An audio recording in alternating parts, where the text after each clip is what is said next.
बच्चों, आपके सामने क्लास 8 का डायरेक्टरेट ऑफ एजुकेशन से सैम्पल पेपर, मिड टर्म का सैम्पल पेपर दिया गया है। अभी जो एग्ज़ाम होंगे वो इसी तरह के क्वेश्चंस उसमें आएंगे। तो अब हम आपको पहले क्वेश्चन पेपर दिखा देता हूँ। क्वेश्चन पेपर दिखाने के बाद फिर मैं आगे सॉल्व कराऊंगा।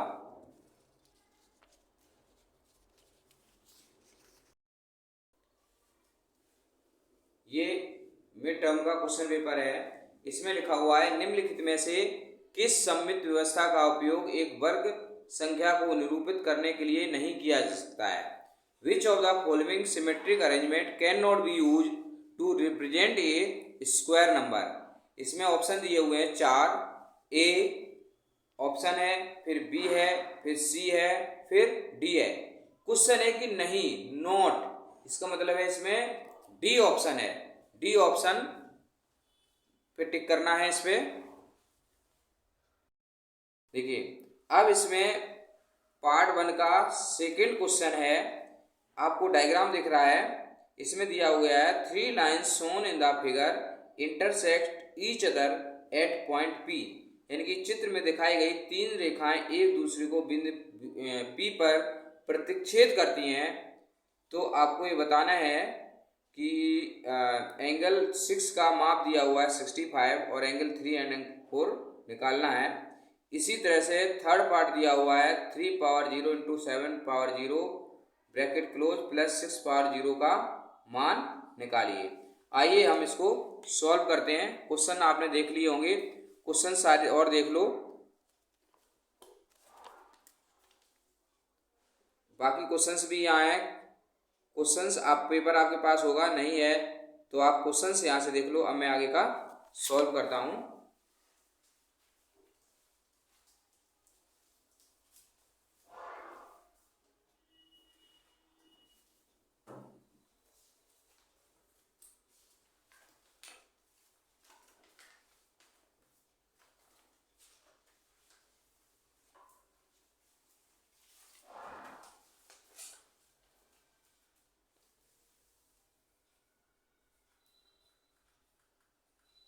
मिड टर्म प्रैक्टिस पेपर 23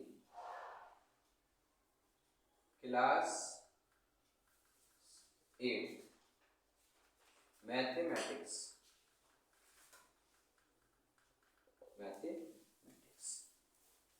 देखिए, इसमें पहला क्वेश्चन का मैंने बता दिया, ऑप्शन डी है। दूसरा क्वेश्चन देखिए, हम बात कर रहे हैं सेक्शन ए की। सेक्शन ए, खंड आ। हम बात करते हैं क्वेश्चन नंबर 1 का सेकंड पार्ट।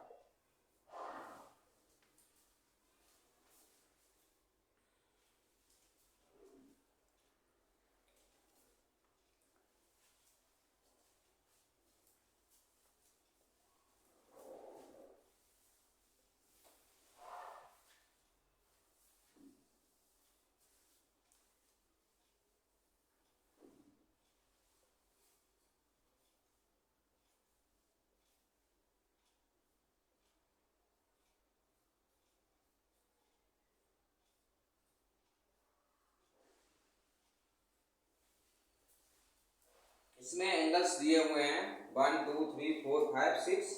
इसमें एंगल 6 की माप दी हुई है 65 डिग्री और आपको एंगल 3 और एंगल 4 फाइंड करना है।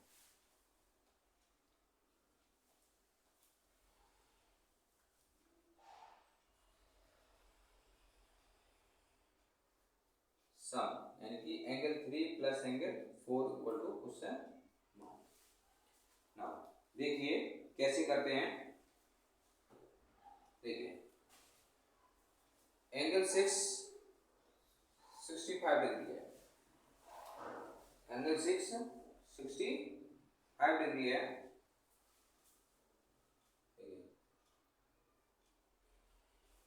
लाइन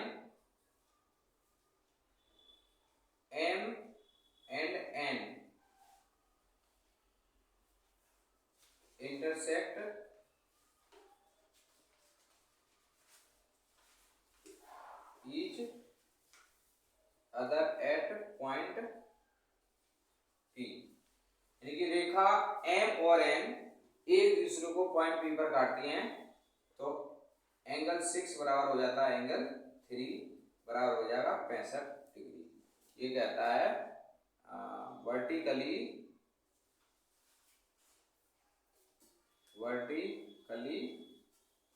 अपोजिट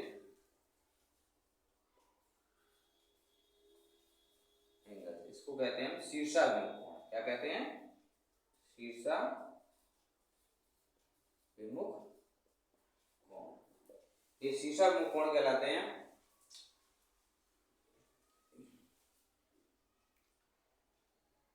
एल और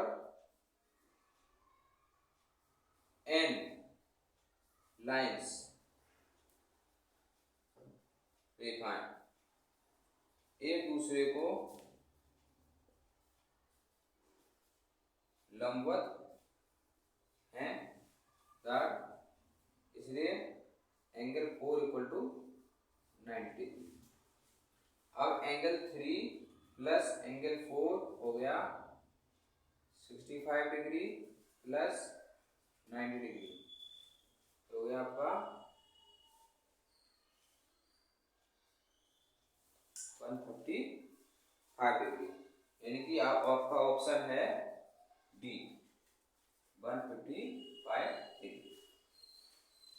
देखिए बच्चे, बहुत आसान तरीका है कि एम और एन दो लाइनें हैं जो इंटरसेक्ट करती हैं, उनकी वजह से एक लाइन ये गई है और एक लाइन ये है, तो अगर ये 65 डिग्री है तो ये भी 65 होगा, वर्टिकली अपोजिट एंगल से। ठीक है, तो ये हमारा 65 आ गया। फिर हमारी एल और एन दो रेखाएं हैं जो कि लंबवत हैं, एक दूसरे के परपेंडिकुलर हैं। कैसी हैं? परपेंडिकुलर हैं। जब परपेंडिकुलर होंगी तो हर एक एंगल 90 डिग्री का बनेगा, इसलिए एंगल 4 आपका 90 हो गया। फिर दोनों को ऐड करने पे 65 प्लस 90 इक्वल टू हो गया 165। अब हम अगले क्वेश्चन की बात करते हैं।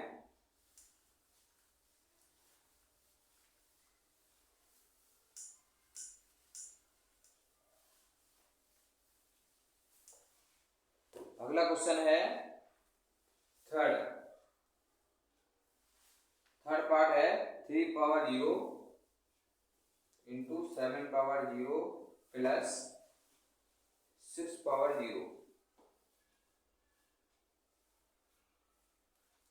का मान निकालना है, मान की वैल्यू। एक फॉर्मूला होता है x पावर 0, ये होता है हमेशा, कोई भी कितनी भी बड़ी नंबर हो अगर 0 पावर है तो उसका आंसर कितना होता है? 1 होता है। इसलिए 3 पावर 0 है, 3 पावर 0 है, ये भी 1 हो गया, 7 पावर 0 है, ये भी 1 हो गया, और 6 पावर 0 है, ये भी 1 हो गया। तो ये हो गया 1 इंटू 1 प्लस 1 बराबर 1 प्लस 1 इक्वल टू 2। आंसर आपका हो गया option C 2। This is your answer. अब हम अगले क्वेश्चन की बात करेंगे, क्वेश्चन नंबर इसका 4th।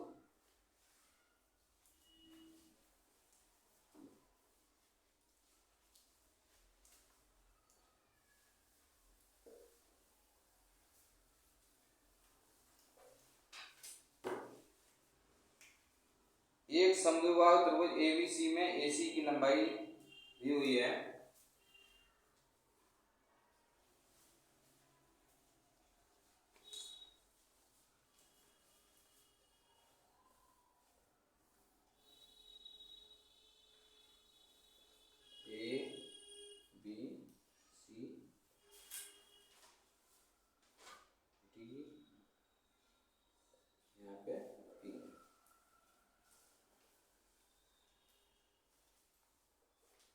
ट्रायंगल ABC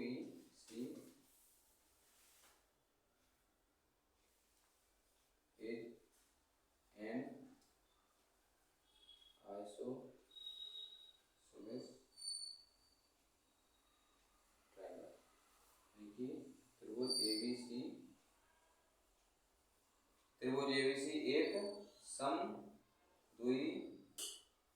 समबाहु त्रिभुज है। त्रिभुज एबीसी एक समबाहु त्रिभुज है। इसका मतलब क्या होगा कि AB बराबर होगा AC।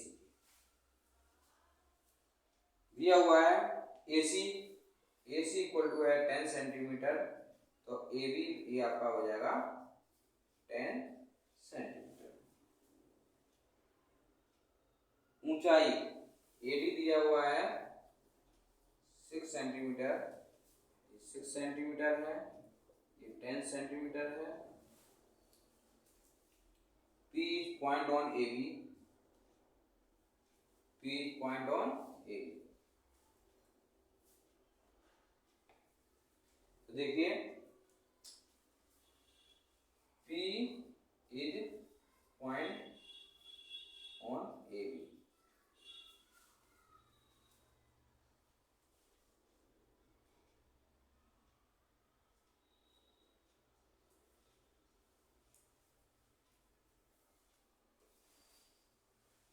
BP दे रखा है 4x माइनस 1, PA दे रखा है 3x प्लस 4। तो AC बराबर हो जाता है BP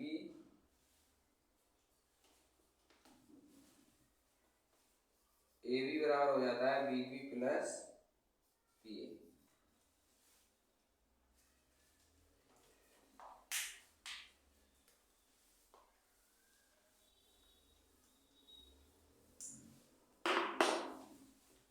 AB की लंबाई 10 सेंटीमीटर है, BP आपका है 4x माइनस 1 और ये है 3x प्लस 4।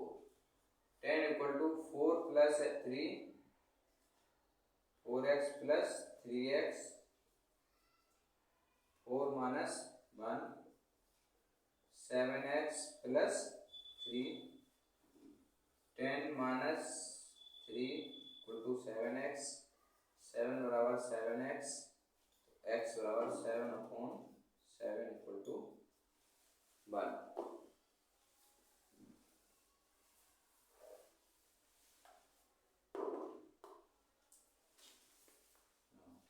x बराबर 1 आ गया। अब हम BP की लंबाई निकाल सकते हैं। BP दिया हुआ है 4x माइनस 1 बराबर 4 इंटू 1 माइनस 1 बराबर 4 माइनस 1 बराबर 3।